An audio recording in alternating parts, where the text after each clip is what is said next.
Beverly Hills Plastic Surgery podcast. It is, yes. This is the... And you are welcome to be here. Thank you for having me. This is the Beverly Hills Plastic Surgery podcast, coming to you from a less sweltering hot Beverly Hills, now that we've figured out a home version, totally like MacGyvered air conditioning strategy. Yes. This is the central air as designed by plastic surgeons in a very hot office without air conditioning. This is a nice system. I really like the system you've set up here. But you see, there is AC down that hallway. It's in the OR because of the HVAC system. Yes. So though the building is not being cooled, we have drawn from our very own HVAC system and are bringing the air. Cool air. We got a straight line of doors held strategically open. There is a fan that is directing the cool air into this room. That's from growing up in Jersey. Because in Jersey in the summer, it's so hot you can't believe it. And one of our homes did not have central air. We had a attic fan, and we lived on a mountain, and cool air would come down the mountain. And so we counted on the attic fan. You would leave the lower...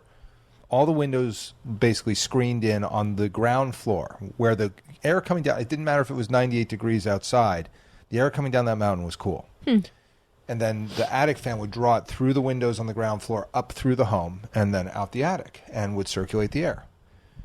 Nice. It was still hotter than Hades, but at least you had the illusion of air, of cooling, because there was some movement of the. It wasn't like you were living in a stagnant swamp that was 106 degrees. True.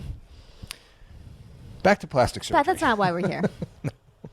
Although, should the whole plastic surgery thing not work out for you, you may have an air conditioning man job in your future. It's in my family, as a matter of fact. Is it? Yeah, my grandfather, my mom's dad, was an air conditioning guy, in addition to owning 11 newspaper stands, managing boxers, and doing a landscaping business. He was also an air conditioning and cooling guy. Oh, there you go. And so my dad had to do a little bit of that, too, before he got his job with IBM. And once he got with Big Blue, it was over. Like, everything else went out the window. He became a computer man. But I digress. Let's talk about closed versus open rhinoplasty. Closed versus open rhinoplasty. So this is a topic I am more than a little hesitant to bring up with you. I fear the direction that this is going to head. There's a reason we have not done this topic yet. Do you have your body armor on? Because I think I'm going to need it. You may. There's like riot gear over at the Beverly Hills the Beverly Hills police station. We should probably have for this one with me, because it drives me bananas. It drives you bananas. So let's define some terms here.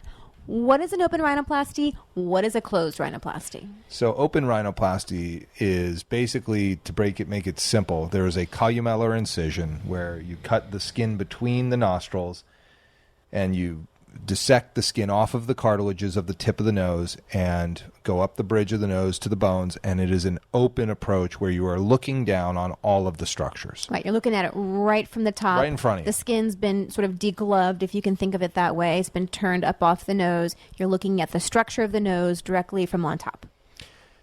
As opposed to closed rhinoplasty, which is also known as endonasal rhinoplasty, meaning that you've made incisions within the nose, not on the external aspects of the, and that's the other way to call open rhinoplasty, is external approach to rhinoplasty.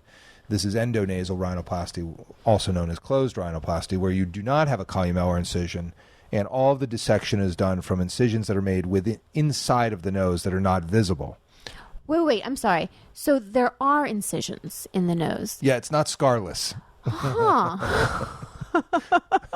I'm just not going to go down that road. I think I already did that rant on another podcast about I don't like marketing terms that are deceptive to the public. It doesn't make sense to me. There is no such thing as a scarless rhinoplasty. No, there's still scars in the nose, and they can be problematic, by the way. In the nose. You just can't see them. That's all. Well, you can see them if you look inside the nose.